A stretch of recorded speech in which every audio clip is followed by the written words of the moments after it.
Hello and welcome to the F1 Strategy Report, powered by Apex Race Manager, the mobile race management simulator. My name's Michael Lamonato and this is round 20, the Brazilian Grand Prix.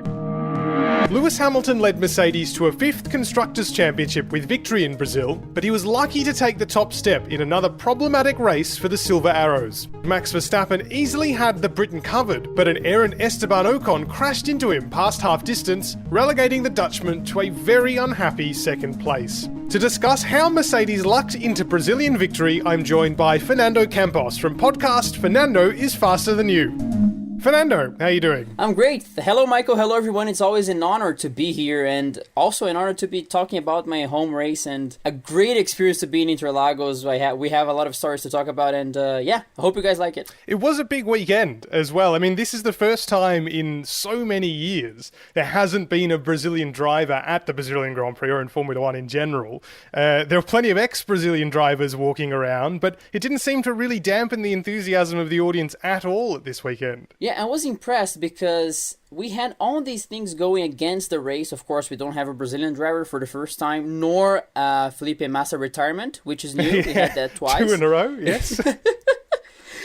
And we also didn't have a title decider, so everything seemed to be pointing towards the way that we were not having a big crowd. But we were surprised on Friday already because the typical attendance that we have on Friday was not there. It was a typical Saturday. It was more full than the usual.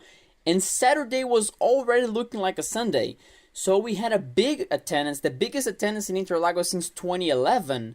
And this is surprising because, first off, what we talked about, we don't have a Brazilian driver. There's no title to be decided. And also, because Interlagos is being debated as if it should stay on the calendar or not, if we should be taken off the calendar.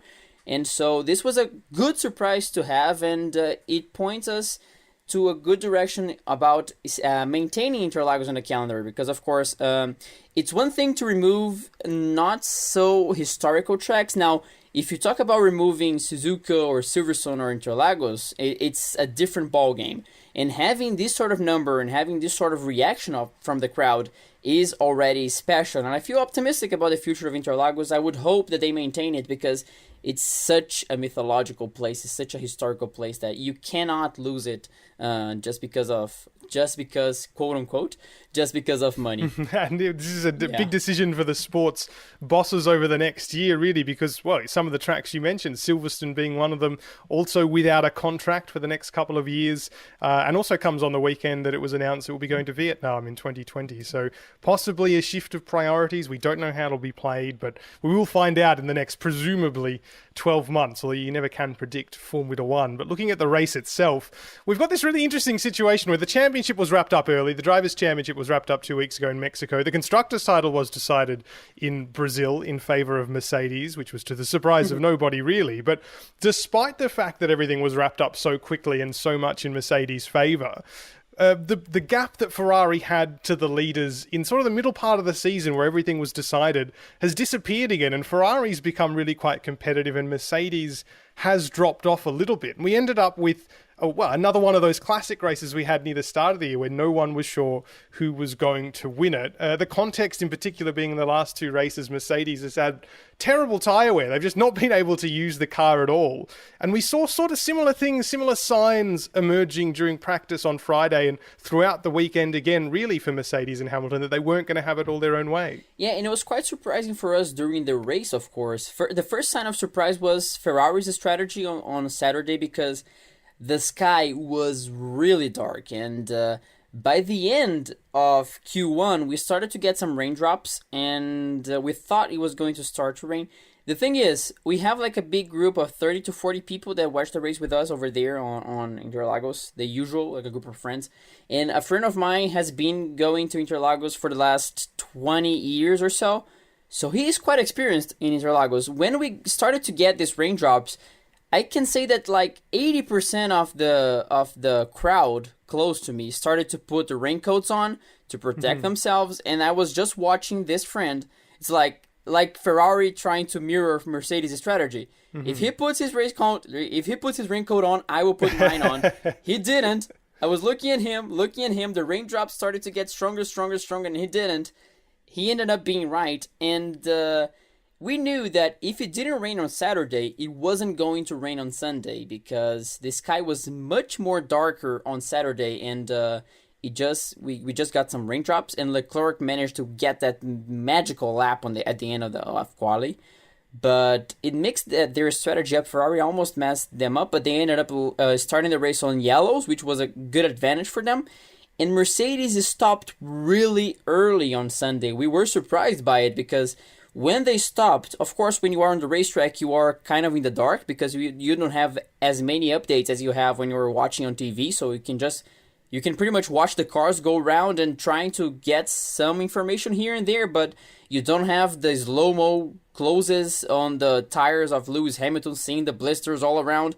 You just try to understand by the context, right?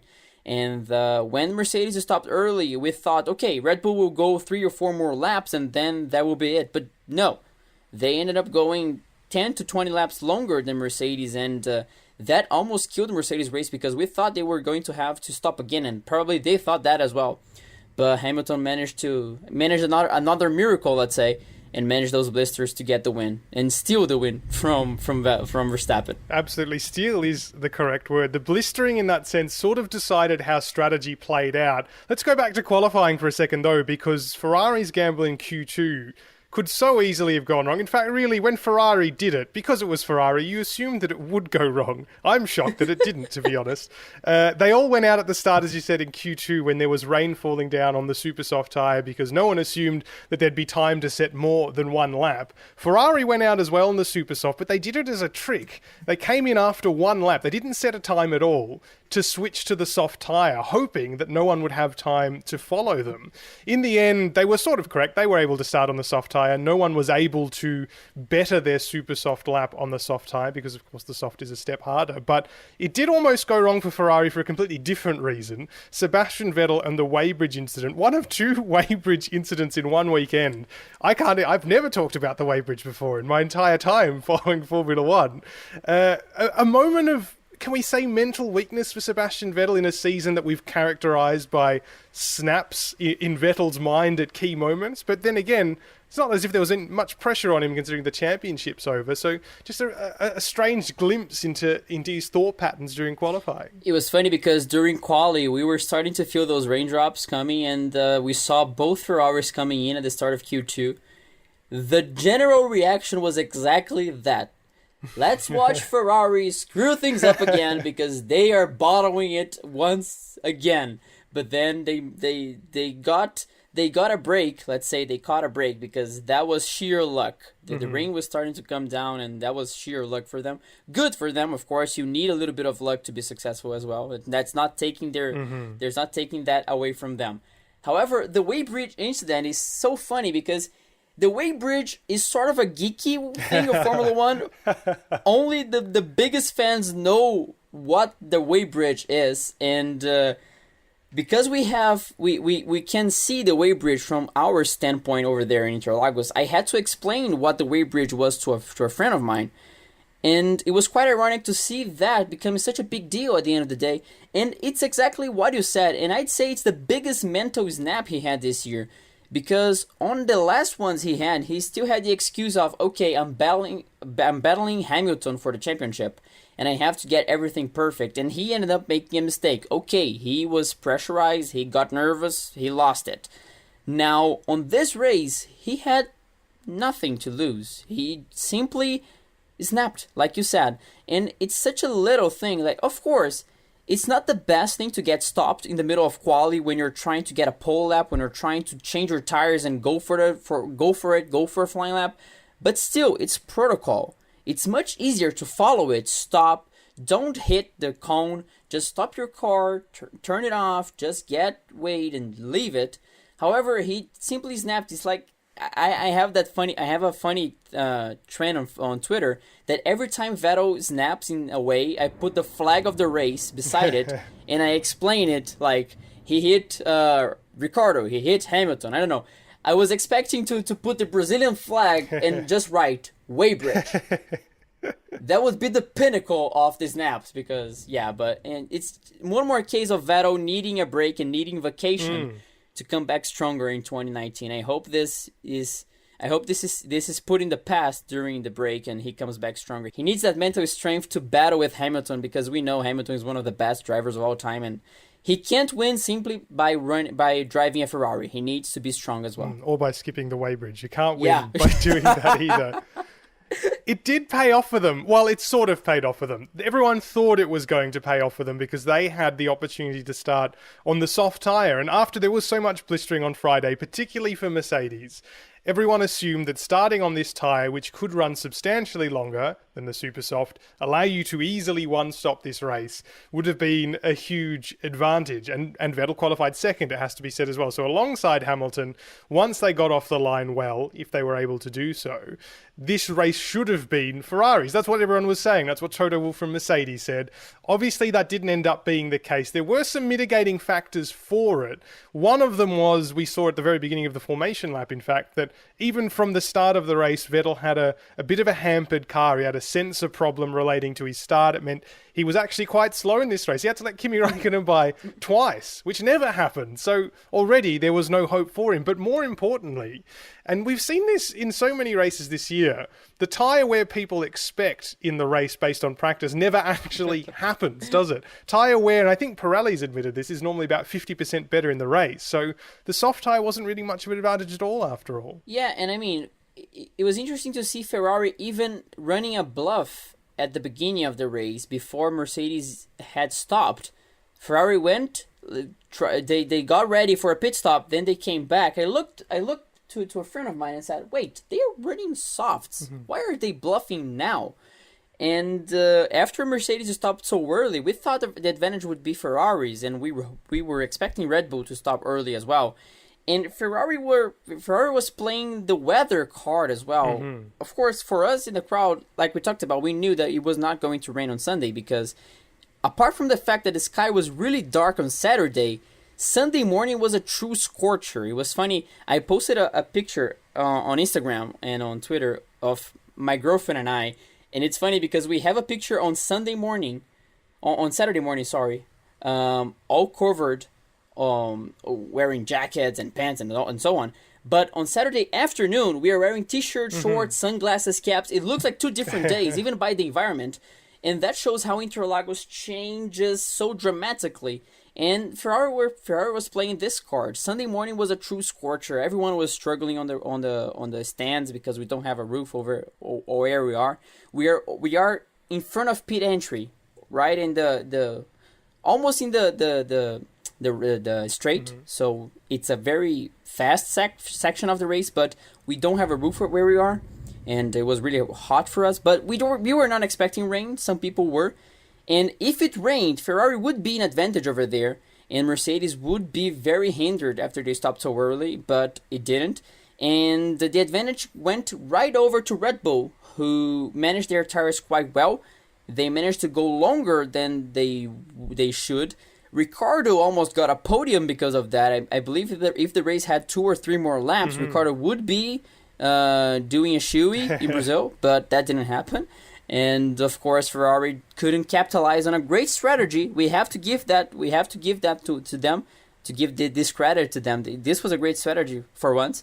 However, it didn't capitalize as well as it should, and Verstappen should have won their race, right? Yeah, but it sort of begs the question. Now, Hamilton won this race, even though he shouldn't have won it. He was not very quick. His strategy was not very good. He won it purely because Max Verstappen was hit by Esteban Ocon, which we'll talk about in a minute. But I want to wrap up Ferrari first, because they didn't maximize the strategy in the way anyone expected, because they didn't run the soft tyres that long. Sebastian Vettel, who we've already said had car problems, so was sort of out of the race already, pitted on lap 27 when the soft tyres should have run maybe to the mid-30s. Mm-hmm. Raikkonen stopped on lap 31, which means that they didn't really run to the maximum. They both swapped to medium tyres. But the fact that Raikkonen finished on the podium... Now, Raikkonen is a race winner this year, so we've got to give him credit for that. But usually Sebastian Vettel is a fair bit faster than Kimi Raikkonen. Do you think that on this day, had Vettel's car not been so problematic, we might have been talking about Vettel being in victory, at least in contention for the podium, if not victory, given that the outcome was so unusual for this race? Probably because Raikkonen was there dodging bullets, let's say. Mm-hmm. If we get the top 6 drivers, Verstappen was hit by Ocon, Hamilton had his blisters, Vettel had problems. Ricardo got a penalty. The only two that were not affected by any sort of big problem were Bottas and Raikkonen, the Finn duo. Mm-hmm. So Raikkonen was trying to stay alive on the top 6, and if Vettel had a good car, if Vettel didn't have any problems, he would be running in contention for a podium over there. Maybe, just maybe, Ferrari could postpone Mercedes' party to Abu Dhabi, but just postpone the inevitable. We know Mercedes would win the constructions regardless. However, Vettel would be in contention, especially because of the strategy and the advantage of starting in softs against Mercedes having terrible tire wear in the last couple of races and needing Hamilton to just take it easy and having him manage his tires. Bottas and Vettel even stopped one more time, I reckon, just to guarantee they would go to the end of the race. Mm-hmm. And that summed up the race that we saw drivers just trying to avoid big mistakes. And Bottas was funny because apparently he didn't run into any big no big trouble. However, he stopped again and he didn't find any performance during the race. So tire wear probably affected him as well. But apart from him and Raikkonen, everyone had problems and everyone had to deal with some sort of issue during the race. Well, that's exactly right. Now, there were mitigating factors for Mercedes not performing particularly strongly here as well. And I want to hold on to that thread that Vettel might have done better in this race. And we know that Red Bull Racing did do better in this race. But Valtteri Bottas had an older engine. Lewis Hamilton also had engine problems. In fact, there was one point in the race where Mercedes understood that his engine was going to explode in one lap. And somehow they brought the temperatures down and he finished the race. I don't know if they just said that to make it sound more dramatic, but that's what they reckon was the case. Yeah, but in the context of them struggling quite significantly in the last 2 races with tyre wear, in this race they said they felt like they got on top of it and they understood it. Given that Ferrari had problems, didn't perform at their maximum, is this still the case for Mercedes? They say they're on top of their problems, but do you suspect that actually, considering the blistering Hamilton was experiencing at the start of the race, his lack of pace towards the end on the medium tyre, that this is still an ongoing theme for Mercedes? And in fact, we might get to Abu Dhabi and they'll still be no good on their tyres. Yeah, I do. And the fact that they had blistering problems show us that they are not on top of it. Mm-hmm. This is a problem that they still have to deal with. And the thing is, the championship battle is much closer now. If they had blistering problems in 2014, they could afford to make an extra pit stop, and that will be it. They will still be 1-2 over there. Now, we have Red Bull and Ferrari much closer. Vettel could be fighting with Hamilton for the championship still if he didn't have so many blunders during the year. Mm-hmm. And if Ferrari hadn't messed up a strategy here and there, because I reckon it was mostly because of Vettel's mistakes than Ferrari's strategy.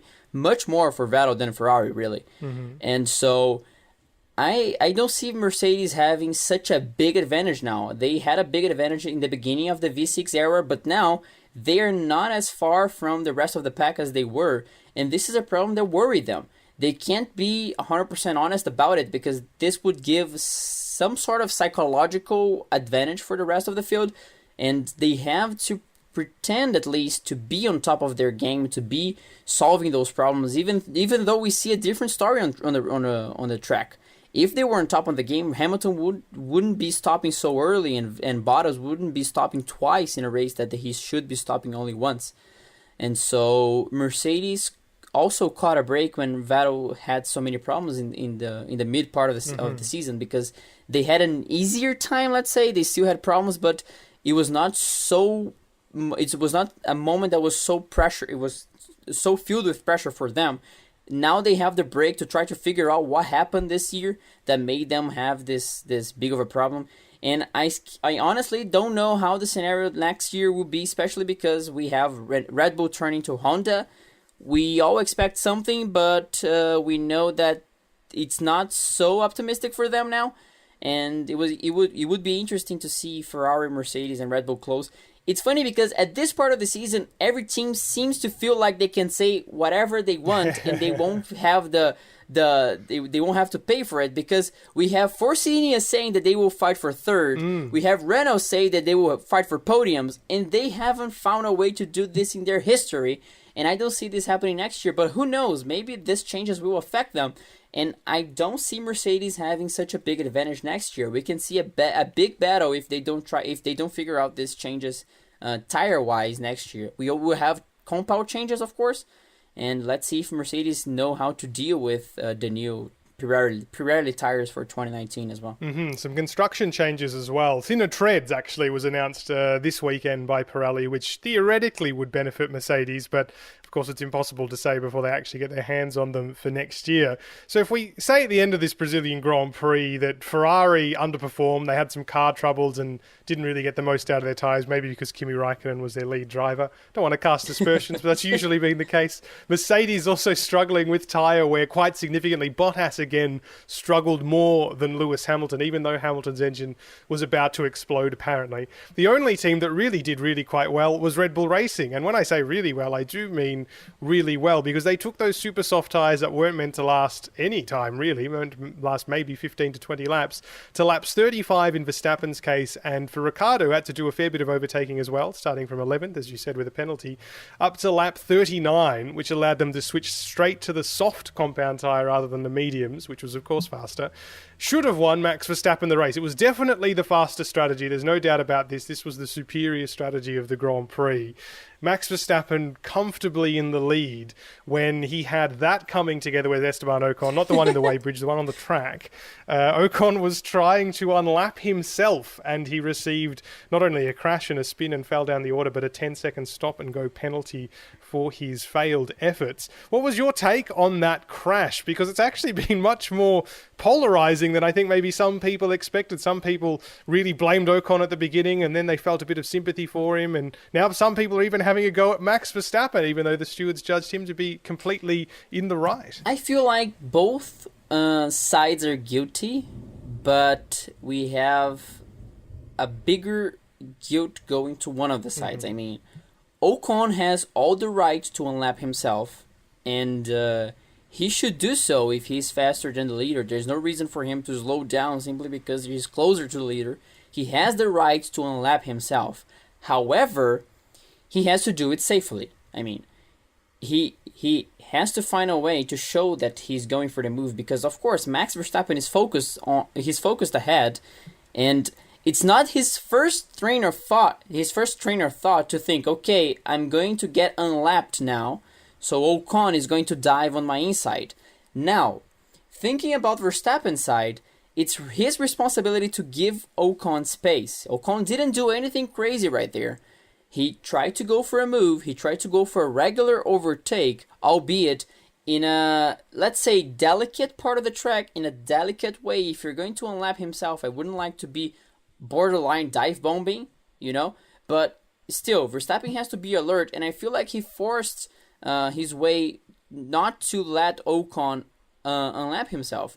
I don't see Verstappen giving Ocon enough space, and I simply think that Verstappen didn't see Ocon. He didn't think that Ocon would try to unlap himself over there. And he followed his regular race line. And he didn't think that in 100 years that a Forcinia would dive inside in turn 2. And he ended up crashing with him. But I don't see Ocon being such a guilty part of it. He has, let's say, an influence right there. I see it much more Verstappen's guilt than Ocon's in this case. Both sides had some sort of influence on it.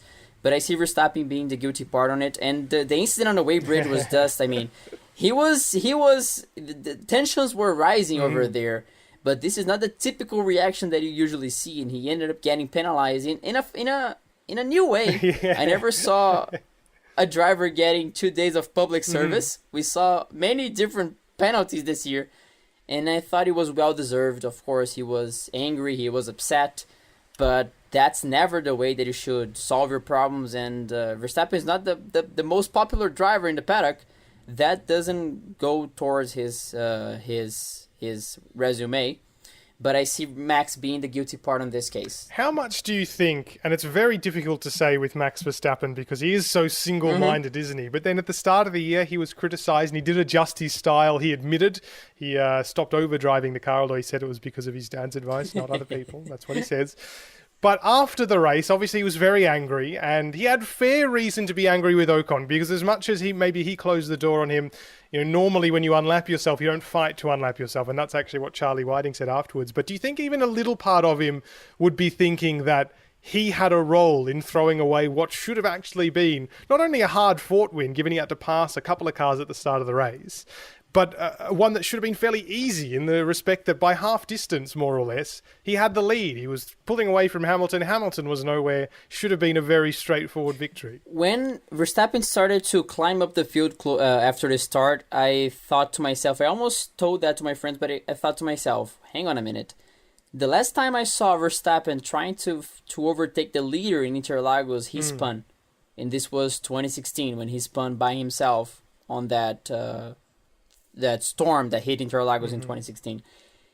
I think that Verstappen, it's not part of what happened in the first semester, but it's him trying to prove himself as a true race driver. I don't see the influence of the first semester of 2018 itself, but the influence of his whole career, that he's never seen as a driver who is consistent.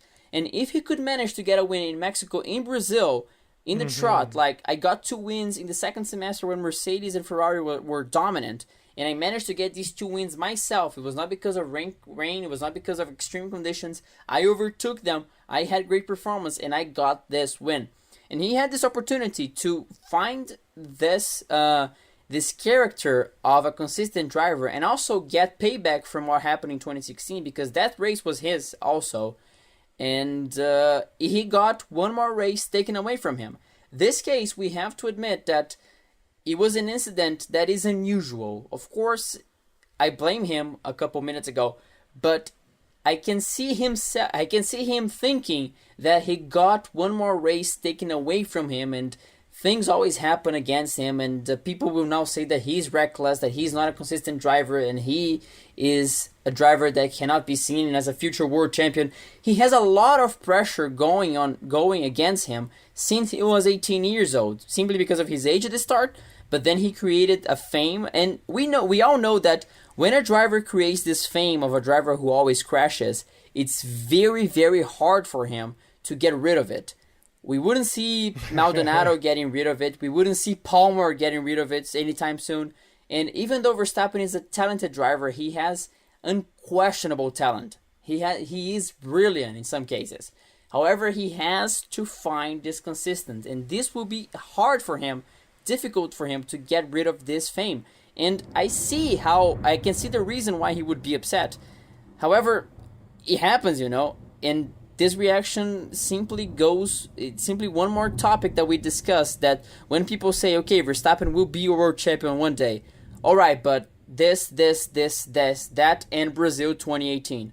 It's one more thing that goes against him, and I see the pressure just mounting up, and he thinks, when I will catch my break, when I will have the chance to have perfect conditions for me to succeed, I see where he could be upset about the whole contest. I don't see it being just 2018, but the whole contest and the whole pressure that he has against him during his career. So that was the way it finished. He wasn't able to catch up to Hamilton. Despite having a damaged car, he did close to within, was less than a second at some point, but finished 1.5 seconds behind Hamilton, who recorded a very fortunate win. And in fact, very few seconds, only around 5 seconds separated the top 4, because Kimi Räikkönen had to defend against Daniel Ricciardo right at the end of the race. Ricciardo might have been able to get the job done had Valtteri Bottas not held him up, and Bottas did that for most of the race for everybody, held up everybody. He's getting quite good at doing that, actually. He says it's annoying him how often he has to do that. Bottas and Vettel finished 5th and 6th. They were way off the pace, but they did make second stops, which distorts the results a little bit. In the minor points playing places, Charles Leclerc had another very good race, actually, for Sauber. Marcus Ericsson may have finished there had he not had floor damage at the very beginning. In fact, on the formation lap of the race somehow. Haas drivers Romain Grosjean and Kevin Magnussen finished 8th and 9th, and Sergio Perez had a very lonely race in 10th. They all had fairly quiet races. In fact, they finished almost more or less where they qualified. I want to talk about some of the drivers who didn't score points, though, because one of the points of interest actually was the battle between the Toro Rosso drivers for 11th, and what could have been 10th maybe, had Leclerc's floor started falling apart as well. You don't know. But Brendan Hartley started outside of the top 10. Pierre Gasly started in it, so Gasly started on the super soft tyre. Didn't work for him. He made one stop on lap 22 and then ran out of tyres and then fueled towards the end of the race. But Hartley actually had quite a good Grand Prix, maybe for a change if you wanted to be cruel. Started on the medium tyres, went all the way to lap 49, switched to super softs, then got caught behind Gasly, his teammate. Now, ordinarily on different tyre strategies, the teammate in front who might be going slow would be asked to let the teammate behind through, and that's exactly what happened. But Gasly refused for 8 laps in what's this weird unfolding tension at Toro Rosso. We've seen it over the last couple of races between those drivers. I mean, that's one of the big sins of Formula One, though, isn't it? Ignoring team orders, ignoring your team bosses. Are you surprised Gasly did this? It's always frustrating to have team orders when you're not even in the points. We have the Sauber case in Monaco when we had Ericsson and Nasser going at it and they ended up crashing.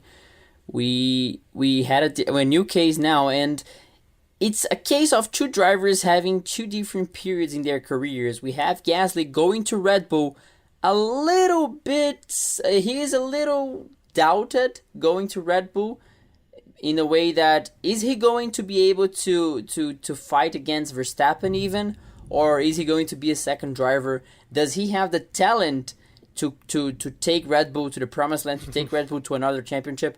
So he needs to prove himself. He needs to score good points and show his talent.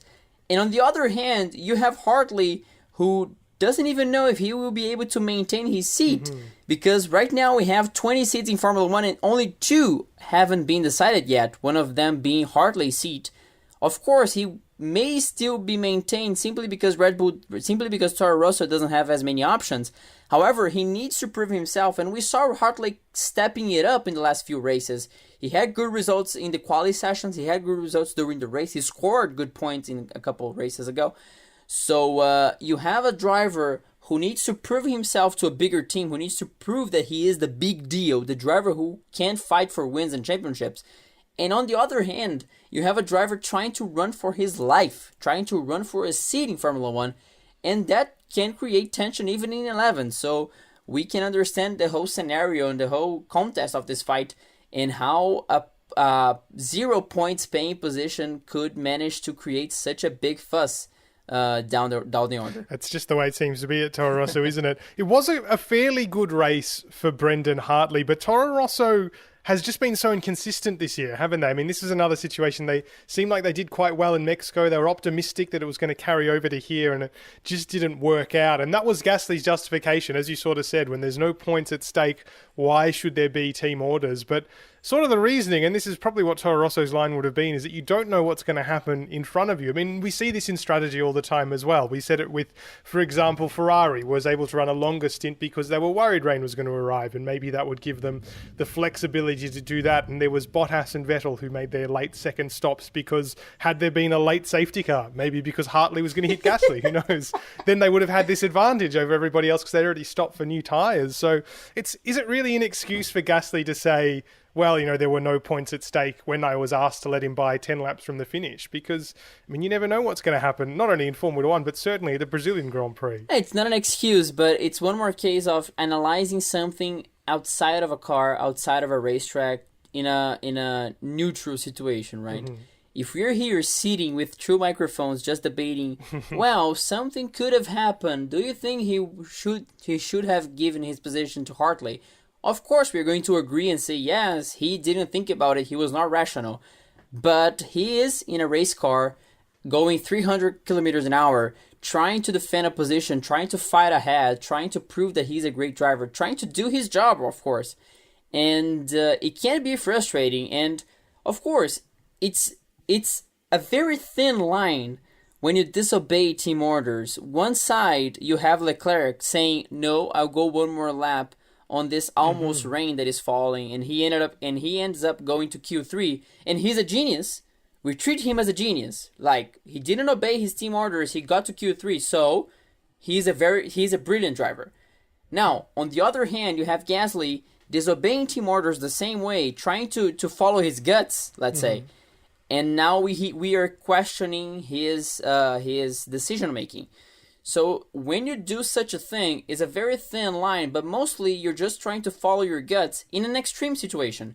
Because if you take your time to analyze it, and if you have time to be rational, of course you choose the best option. But we all know that that's not the case over there, and that's when geniuses are made, but mostly that's when your guts drive you. So maybe it was not the best position for Gasly to not obey the team orders, but well, luckily for him, nothing happened in front of him that would allow Hartley to score more points and make this a bad decision for him. However, I don't see this disobeying as something strange. It was just a case of him following his guts and trying to establish himself, really, not only in Toro Rosso, but in Formula 1 in general. He had a good quality result, so he had good expectations going to the race. Yeah, and I think that's absolutely fair, isn't it? I mean, Formula 1, such fine decisions at such high speeds. The Brazilian Grand Prix never really disappoints, and this race was another good one. We did get a championship result. Somehow Lewis Hamilton won the Grand Prix, and we've got some thinking to do on Max Verstappen's part, and it's a pleasure as always to talk to you about it, Fernando. Thank you very much. Always a pleasure to come back here, no matter how I am after the race, no matter how my voice is. If you guys remember last year's episode, but it's always an honor, and thank you for having me once again. I always have a lot of fun here. Thank you very much. That was Fernando Campos from F1 podcast, Fernando is Faster Than You. The Strategy Report is a Beer Mogul podcast powered by Apex Race Manager, the mobile race management simulator. You can get every episode by subscribing on Google Podcasts and Apple Podcasts. We're also on Spotify and on your favourite podcasting app. And you can leave a review to help other F1 fans find the show. You can also read the written report at f1strategyreport.com and stay up to date by finding us on Facebook and on Twitter. My name's Michael Lamonato. You can find me at Michael Lamonato on Twitter. And I'll catch you in 2 weeks' time for a wrap-up of the season finale, the Abu Dhabi Grand Prix.